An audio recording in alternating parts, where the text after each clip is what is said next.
Bien, chicos, yo soy partícipe de que si se pierde el factor humano en esto de dar clases, jodimos, porque o si no uno siente que se está comunicando con el dispositivo y no con el docente que le está enseñando. Bueno, yo no soy docente todavía, pero cumplo el rol de enseñarles esto a ustedes. Así que, bueno, por eso me ven acá. Bien, como les dije, teníamos que repasar estos temas que les había comentado en el grupo. Ahora toca hablar de los reinos, ¿sí? Algunas cosas muy general, ¿bien? Bien, le puse un corazón porque, bueno, porque es lo que nos trae acá, ¿no? Si hubiéramos elegido agronomía, estaríamos dominando el reino Plantae, pero no, elegimos veterinaria, ¿sí? Y esto lo dieron en el secundario, esto es una célula animal, como pueden ver, ¿sí? Presten atención a esto que es muy importante, de que no hay pared celular, ¿sí? Porque es lo que nosotros nos centramos en los distintos reinos, ¿sí? Si hay una membrana plasmática, esta membrana plasmática aísla la célula del medio exterior, ¿bien? Y va a tener un modelo que se llama bicapa fosfolipídica o modelo de mosaico fluido, que lo vamos a ver en la clase de célula, no me voy a detener en eso, ¿sí? Y tenemos distintas organelas, ¿sí? La mitocondria, que es de energía, el retículo endoplásmico liso, que es para la síntesis de lípidos, principalmente, el retículo endoplásmico rugoso, para la síntesis de proteínas, el aparato de Golgi como transporte. Yo suelo decir que el aparato de Golgi es el correo argentino de la célula. Mi papá trabaja en el correo. Fíjense el núcleo, cómo está bien formado, con su nucleolo, su poro nuclear, con su membrana nuclear. Entonces podemos decir que esto es una célula eucariota, ¿sí? Si este núcleo no estuviera y estuviera el material genético disperso, hablaríamos de una célula procariota. Bien, también tenemos el ribosoma, que también participa en lo que es síntesis de proteínas, ¿sí? Lisosoma, que tiene enzimas. Enzimas son sustancias que degradan o producen algo, ¿sí? Centriolo, que forma parte del citoesqueleto, o sea, lo que le da el sostén y la forma a la célula, ¿sí? Y un largo etcétera. Bien, sigamos. Hablemos de la alimentación, ¿sí? Acá les puse al cerdo porque es un tema que desde el de la primaria nos vienen diciendo el cerdo es omnívoro. Bien. Empecemos con los herbívoros, ¿sí? Ahí tenemos un individuo de la especie caprina, es una cabra, bien. Es herbívora porque consume vegetales, plantas, bien. Los perros, especie canina, ya que estamos, hay autores que dicen que son omnívoros. En realidad se dice que son carnívoros no estrictos. Es decir, pueden comer carne y otras cosas, pero son carnívoros, ¿sí? Ahora, los gatos son carnívoros estrictos, solo comen carne. Carne me refiero a carne en general, ¿sí? Carne de vaca, carne de pollo, carne, ¿bien? Ahora, con los cerdos estaba investigando y no es que sean omnívoros como tal, ¿sí? En un estado natural, silvestre, son herbívoros, pero con la domesticación empezaron a adquirir características de omnívoros, es decir, empezaron a consumir carne y esas cosas por el factor humano, ¿bien? Pero son principalmente herbívoros, ¿bien? Siempre van a decir que son omnívoros, pero es por factor humano ahí. Bien, acá me muevo otra vez. Esto, fundamental. Nosotros nos centramos en hablar reproducción sexual y asexual. Sabemos que sexual, generalmente en los animales, reproducción asexual, aquellos que hacen partenogénesis. Bueno, no sé si es el término, pero por ejemplo lo de la estrella de mar, que se dividía a sí misma y tenía sus crías y todo eso. Pero no estamos olvidando de esto, de la gestación como tal, ¿sí? Nosotros decir, ¿es reproducción sexual o asexual? Con los animales nos quedamos cortos. Ustedes van a cursar una materia de segundo año que se llama zoología y esto lo tienen que entender ya, ¿sí? ¿A qué nos referimos? Obviamente es reproducción sexual, ¿sí? Los animales que son ovovivíparos no es lo mismo que ovíparos. ¿Por qué? Por lo siguiente, ¿bien? Los ovovivíparos, ovo significa huevo, el embrión se desarrolla en el huevo. ¿Pero por qué es ovovivíparo? ¿Por qué es ovovivíparo? Porque ese huevo se desarrolla dentro de la madre, ¿sí? De la hembra, ¿bien? Entonces, y eclosiona dentro de la madre y sale como si fuera un parto, si quieren. ¿Bien? Por eso es ovovivíparo, es una mezcla de los dos. Ahora, los ovíparos son aquellos que el feto se desarrolla en un huevo. ¿Sí? El embrión, feto, todo eso que vimos, cigoto, mórula, blástula, etc. Dentro del huevo. Y ese huevo no está dentro de la madre, está por fuera. ¿Sí? Bien. Y los vivíparos son aquellos que, bueno, la fecundación, todo eso, la formación embrionaria, etc., se da dentro de la madre y nace la cría por parto. O cesárea, pero parto. Bien. Ahora, tipos de respiración de los seres vivos. Acá estaban las plantas en el círculo, por eso las saqué porque estamos en Animalia.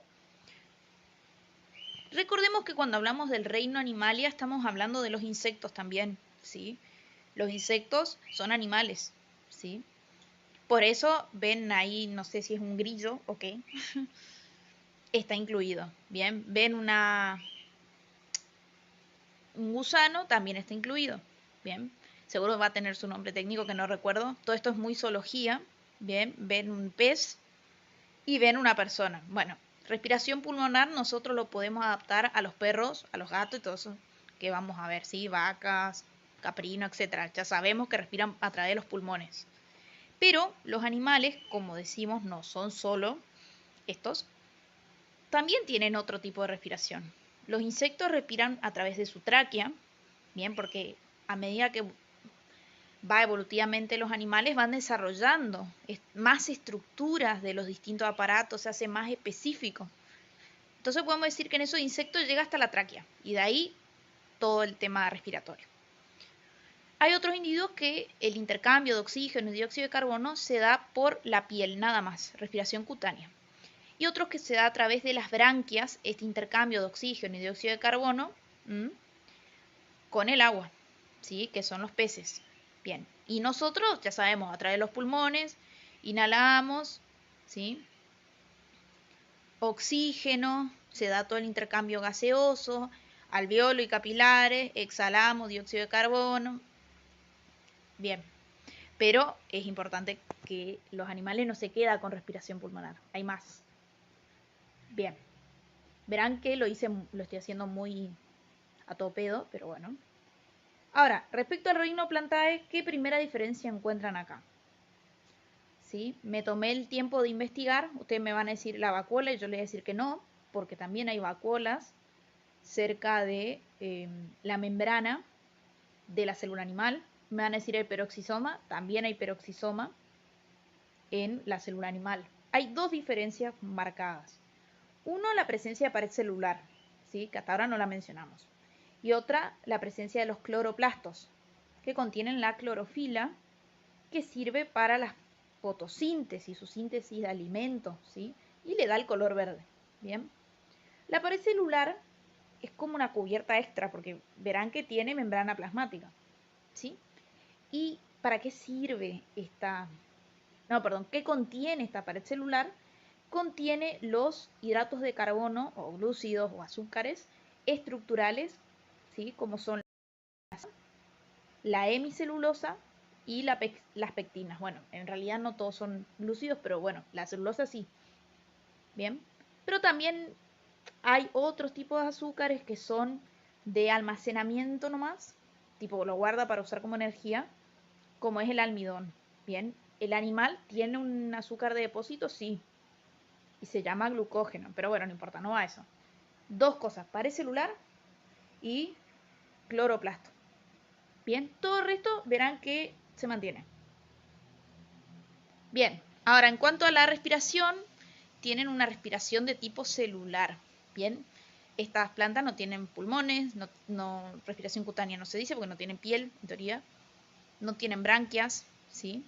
Entonces es una respiración celular. Su célula, mencionábamos los cloroplastos, bueno, van a realizar todo esto que ven en la imagen, que lo ven desde la primaria y el secundario, ¿sí? A fotosíntesis. Esto también les sirve para adquirir alimentos, ¿sí?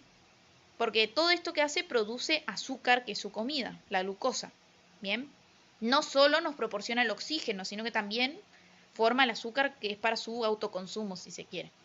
Y fíjense cómo absorbe minerales y agua desde el suelo, Sí, me trabé ahí.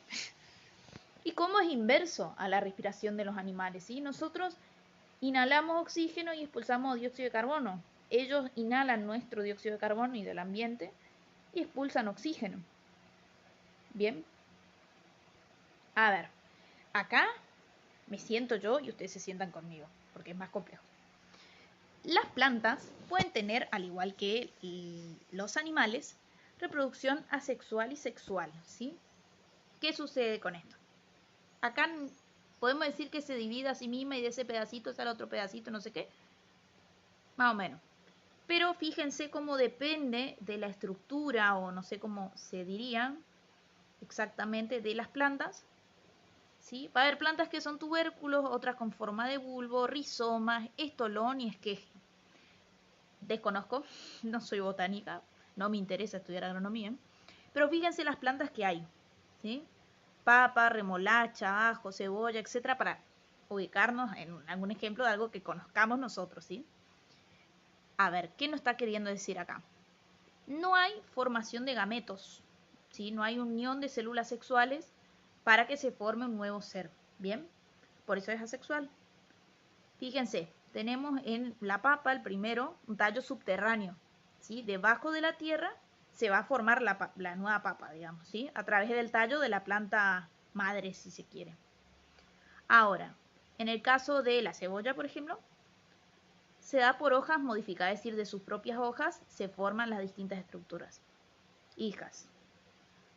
Ahora, de rizoma, por ejemplo, el jengibre, yo lo ubico al jengibre, se da por un tallo subterráneo, ¿sí? El tallo, por debajo de la tierra, va a formar las raíces, toda esa cosa, de una nueva planta hija.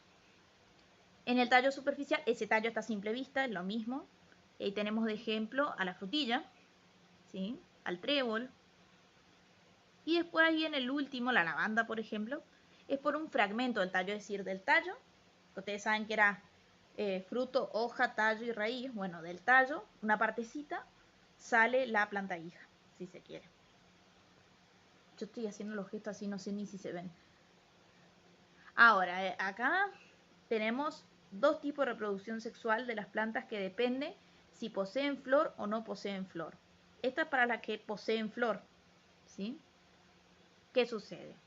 Acá la importancia del reino animal con sus queridas abejas, ¿sí?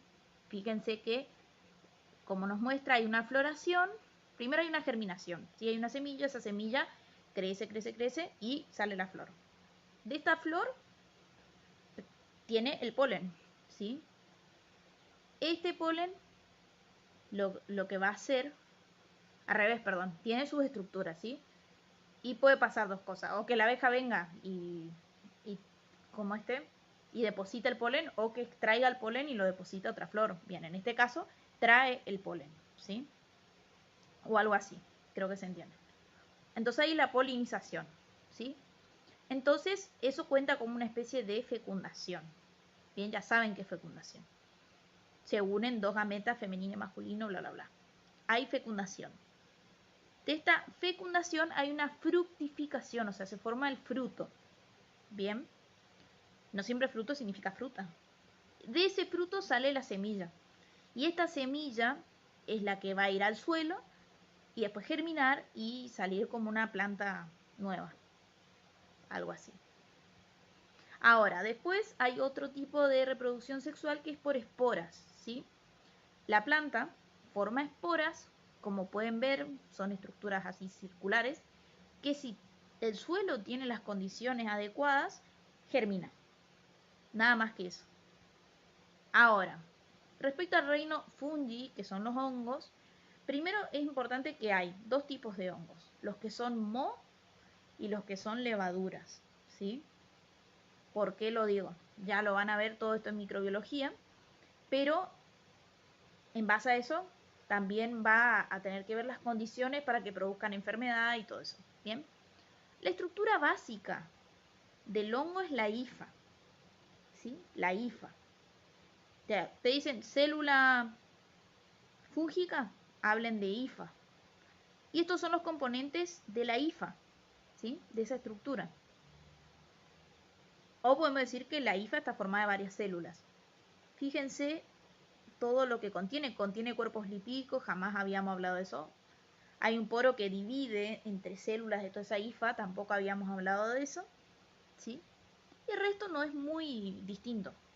¿Sí? Fundamental. Y tiene núcleo. ¿Por qué? Porque es eucariota. ¿Ok? Impresionante. Ahora, ¿cómo se alimentan los hongos? Y esto lo tuve que investigar porque era una cosa que nunca me senté a pensar. ¿Sí? No tienen clorofila, entonces no realizan la fotosíntesis. Pero tampoco tienen dientes y van y comen plantas, o con los dientes van y comen otros organismos. Entonces lo que hacen es liberar unas sustancias en el piso, en el suelo, ¿sí? Que degradan lo que está cerca, de tipo orgánico, por supuesto. Y eso que está cerca degradado es lo que consumen, ¿sí? Como pueden ver ahí, se forman unas estructuras llamadas micorrizas con las plantas, ¿sí? Las hifas se unen con las raíces de las plantas y así obtienen nutrientes. Bien, son anaerobias principalmente. Cuando dice que algo es principalmente, es que puede ser lo otro, pero no se da siempre. Bien, en cuanto a la reproducción, ¿sí?, del reino fungi, que es importante entender que a través de unas estructuras llamadas esporangios, ¿sí?, se forman esporas, ¿bien?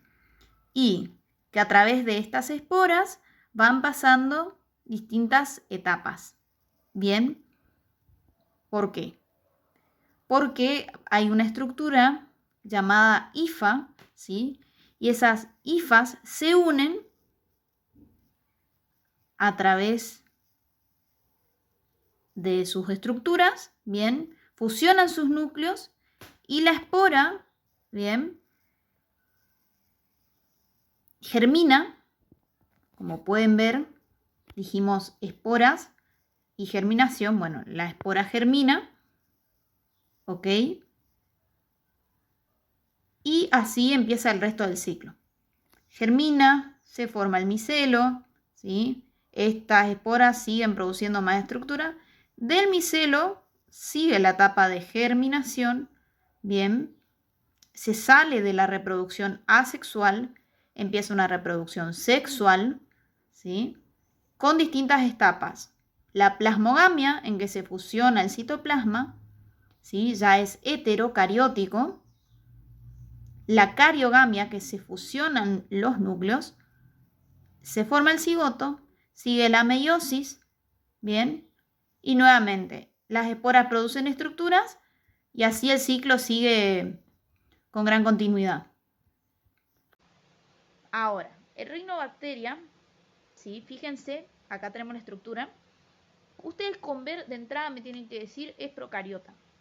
¿Por qué? Porque no tiene núcleo, tiene el material genético disperso, ¿sí? Fíjense que hay una estructura llamada plásmido, ¿sí?, que esta estructura es la principal encargada de que haya bacterias que no responden a ciertos antibióticos, ¿m?, y pueden adquirir información genética de otra bacteria. Por eso es importante el plásmido. Fíjense que tiene membrana plasmática y tiene pared celular, ¿sí? Lo de la pared celular siempre presten atención. Bien, y dependiendo de las características de esta pared celular, hay una clasificación grande en bacterias gram positivas y gram negativas. ¿Por qué?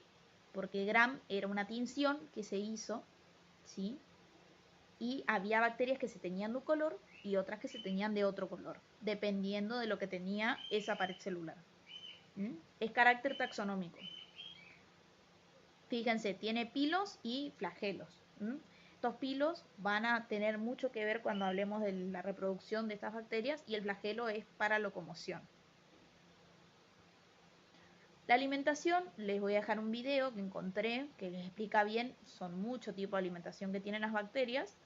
Recuerden que las arqueas eran las quimiotrofas, o sea, solo degradan sustancias orgánicas y ya se alimentó. La bacteria no, puede ser muchas cosas. Pero les vuelvo a decir, todo lo que es profundo de bacterias, de hongos, lo van a ver en microbiología. Y todo lo que es en profundidad de protozoarios lo van a ver en zoología. No se preocupen. Tenemos ahora la reproducción, ¿sí? Lo que ustedes saben principalmente es que la bacteria se reproduce por fisión binaria. Fisión es ruptura, ¿sí? En dos partes, por eso binaria, ¿sí? Fíjense, tenemos el cromosoma, ese cromosoma se replica, o sea, como que se separa en dos, el citoplasma se va estirando, en la mitad se rompe y tenemos dos células hijas. Ahora, después tenemos otros procesos, que esto lo investigué y se llama reproducción parasexual, ¿sí? Adquiere características de otras bacterias, pero no hay formación de gametos, no cuenta como reproducción sexual, solo adquiere información genética de otra bacteria a través de sus plásmidos, ¿sí? Bien, tenemos varios procesos. Uno es la conjugación, ¿bien? Dos bacterias contactan por el pili. Sí, que eran como pelitos chiquitos, pili significa pelo, está bien. Por el pili, ¿sí? Tenemos una bacteria que le pasa características a otra bacteria a través del pelito, el pili, ¿sí? Una bacteria donante une su pili a la bacteria receptora y a través de él le pasa fragmentos de ADN, ¿sí? Y se da una recombinación, es decir, podemos pensar, ¿le vieron cuando dicen necesito que me des una mano? Bueno, le da una mano a la otra bacteria y le pasa su información genética de, por ejemplo, la resistencia a un antibiótico, si quieren. Le pasa información genética a través de ese pil. Como que le da una manito y ahí le pasa, ¿sí? La mayoría de las veces se da una parte del plásmido. Les dije que el plásmido servía para el intercambio de la información genética entre dos bacterias, ¿sí? Diferente del cromosoma principal. Bien. Y lo de la resistencia a la bacteria se da así. Uno le da mucho tiempo un antibiótico a un animal. Este animal tiene una bacteria. Si esta bacteria dice, no, a mí me están por dar tal antibiótico otra vez, no, yo me defiendo, yo desarrollo estructuras de defensa a ese antibiótico. Entonces, cuando el animal tome el antibiótico otra vez, a mí no me hace nada, ¿sí? Y eso se pasan de bacteria a bacteria a bacteria a bacteria, ¿sí? No es que yo cometo el error y solo con una bacteria me va a pasar, no, me va a pasar con muchas que tengan esa información conjugada, ¿sí? Por eso hay que tener cuidado, no hay que abusar de los antibióticos. Ahora, otro proceso, acá ya tenemos una bacteria donante, una receptora y un virus, ¿sí? Se llama transducción. Bien, vamos a leer de qué se trata y debatirlo. Es un proceso mediante el cual el ADN es transferido de una bacteria a otra, parecido a lo que decíamos, por un virus. Acá hay un intermediario que es el virus. Cuando las bacterias son atacadas por un virus, este realiza varias copias de su ADN utilizando la maquinaria de la célula bacteriana, es decir, el virus copia su propio ADN utilizando a la bacteria, de tal forma que cuando se ensamblen nuevos virus, parte del ADN bacteriano queda en el material viral. Sí, o sea, es como que intercambia virus, entre virus y bacterias se intercambian información, ¿sí? Maquinaria de las bacterias. Materia viral. Luego, cuando los virus infectan otras bacterias, estas reciben el ADN proveniente de la primera bacteria. Es decir, viene un virus a una bacteria donante. Se mezcla el ADN del virus con la bacteria y este virus con el ADN de la bacteria y el suyo combinado se va y le pica, si quieren, a otra bacteria y a esa bacteria va a tener su propia información genética, la información genética de la primera bacteria y la información genética del virus. ¿Sí? Si se quiere. Ahora, en la transformación, que vamos a leer de qué se trata, algunas veces las bacterias pueden introducir partes de ADN que se encuentran en el medio por lisis celulares, o sea, se rompe esta bacteria, ¿sí? En este caso, el ADN fragmentado, que generalmente proviene de la degradación de otras bacterias, es captado por una célula receptora que le integra su propio ADN. De esta manera ocurre recombinación de ADN y en consecuencia cambios en la información genética inicial de la bacteria. Sí, fíjense, tenemos dos bacterias, ¿sí? Una se lesiona, la donante se lesiona y entonces ese material genético lo recibe la bacteria receptora, ¿sí? Y se mezcla la información de la primera bacteria que perdió y la que adquirió. ¿Mm? Ahora, tenemos al reino protista. En realidad esto es se queda corto esta imagen porque hay muchas clasificaciones. En base a esa clasificación va a ser la célula, etc. Van a ver en zoología a los protozoarios, ¿sí? Pero fíjense, a mí lo que me llamó la atención es que hay un macronúcleo y un micronúcleo, ¿sí? Es una cosa que uno ve y dice, impresionante. Y no hay pared celular. Hay envoltura nuclear. Fíjense eso. Entonces es una eucariota, ¿sí? Interesante. En cuanto a la alimentación de los protistas, ¿sí? Es muy diversa, ¿sí? Realizan distintos tipos de alimentación similares a los otros reinos. Háblese primero de una nutrición de tipo autótrofa. Trofo es comer, la acción de comer, y auto es propio, ¿sí? Recordando entonces, como habíamos dicho en las plantas, que producen su propio alimento por la fotosíntesis, ¿bien? ¿Qué ejemplo de protozoario? Las algas, ¿bien? ¿Por qué? Porque utilizan cloroplastos y clorofila nuevamente igual que las plantas, ¿sí? En cuanto a la nutrición heterótrofa de los protistas, hetero significa diferente, trofo es comer, ¿bien? Entonces, tienen que ingerir otros organismos para alimentarse. Ahí menciona ingiriendo, absorbiendo, descomponiendo. ¿Por qué? Porque va a haber distintos tipos o modos de nutrición heterótrofa. Una, por ingestión o ingiriendo, como puse ahí, es la fagotrofia, ¿sí? Fagotrofia, ¿sí? ¿Por qué? Porque se tiene que formar una estructura o una vacuola, ¿sí? Esa vacuola alimentaria o fagosoma va a tener enzimas, o sea, sustancias que le liberan a este contenido para degradarlo, ¿sí? Para poder asimilarlo. Pero ¿qué pasa? Tiene una similitud, quitando ese paso, con la absorción u osmotrofia,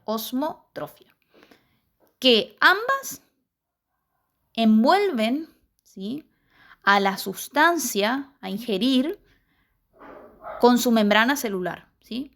Con la diferencia que en la fagotrofia se forma la vacuola para terminar de digerir y en la osmotrofia no, ¿bien? Además, también se puede dar por descomposición, como sucedía con las bacterias y los hongos, ¿sí?, o los parásitos. Y eso es muy importante. Más bien, perdón, quiero decir, como las bacterias y los hongos, sí, pero además pueden actuar como parásitos viviendo dentro de un hospedador o huésped, perjudicándolo, pero alimentándose de él. Bien, eso quise decir. O una mixótrofa, como mix de los 80, ¿no? Mix bolichero, que combina ambos tipos de nutriciones, ¿sí? La autótrofa y la heterótrofa. ¿Bien? Es decir, que va a haber organismos que puedan hacer las variantes de nutriciones que mencioné anteriormente de forma alternada y libre. En cuanto a la reproducción, ¿sí?, tienen una reproducción asexual y sexual, ¿sí?, que en el caso de la asexual, recordemos, bien, que no va a haber tanta variabilidad genética, a diferencia de la sexual. Y se puede dar por distintos mecanismos, que son la fisión binaria, que se divide a la mitad y da dos individuos iguales, ya lo habíamos mencionado, la fisión múltiple, ¿sí?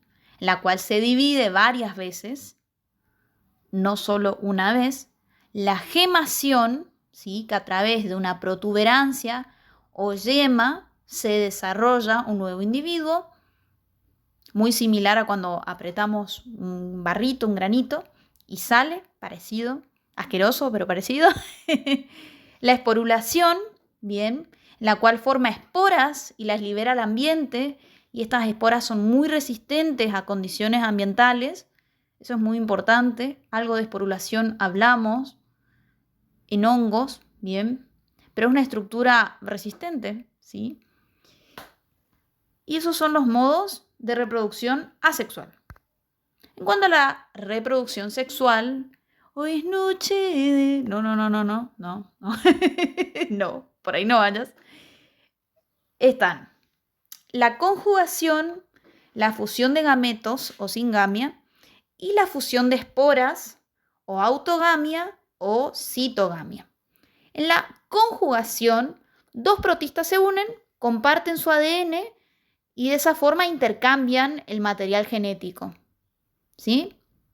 Es como cuando en mi época intercambiábamos las figuritas. Bueno, y piénsenlo así. Dos protistas se reúnen, intercambian la figurita que es el ADN. Bien, listo, perfecto. Tenemos un nuevo individuo con variabilidad genética. La fusión de gametos, singamia, dos gametos sexuales, se fusionan, forman el cigoto, muy similar a lo que ya sabemos, ¿bien?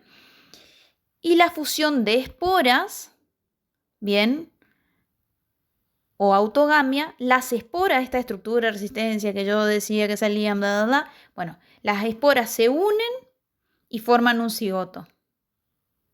Y luego ese cigoto se divide y sigue el ciclo sucesivamente, ¿bien? Esos son entonces, ¿bien? Y por supuesto, ¿cuál es la diferencia con la reproducción asexual? Es que en la sexual hay mayor variabilidad genética. Bien.